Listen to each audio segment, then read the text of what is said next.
Well, we welcome the final election results. It confirms a strong position for National as the largest party, 10 seats ahead of the Labor Party and still ahead of a Labor-Greens combination. So we now look forward to getting on and forming a strong and enduring government. Those negotiations with New Zealand First have begun, and we'd expect them now to proceed at some pace through this week. Are you disappointed, Mr English, with the loss of the 2 seats? Well, it would have been nice to have kept those 2 seats and the 2 excellent members, MPs that are represented, but it doesn't fundamentally change the equation. National is significantly the largest party, and it's confirmed that result now, so we've got a good, strong basis for getting on for discussions to form a government. Does it weaken your negotiating position, do you think? I don't think it weakens it significantly at all. The fundamentals haven't altered, and that is National has significantly more seats than Labor. We're larger than a Labor-Greens combination, and now it's really a matter of negotiating the policies and the structure that are going to deliver a continuing strong economy and deal with all the other issues that were raised during the election and by New Zealand First. Are you concerned that Winston Peters now has a mandate to credibly go with Labor and the Greens? I don't think it changes the situation much at all.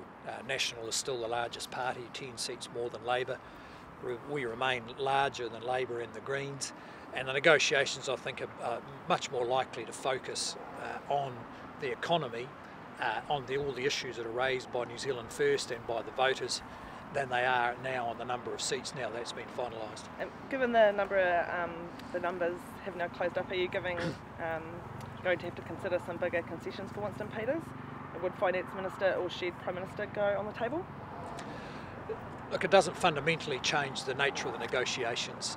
We're negotiating with New Zealand First on the basis that we have a strong election result, 10 seats more than the Labor Party, larger than the Labor and Greens combination, and the focus of the negotiations we would expect is going to be around how to maintain the positive direction New Zealand has and deal with the issues that have been raised during the election campaign.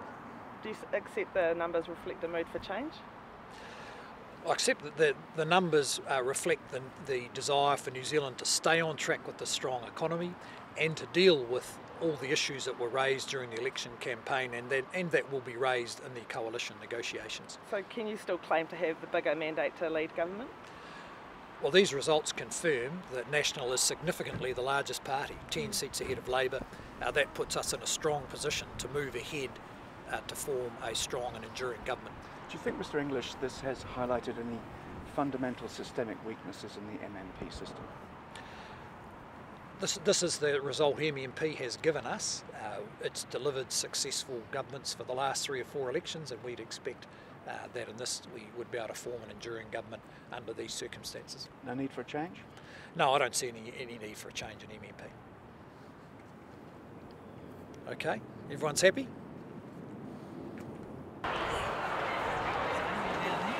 Prime Minister, how are you?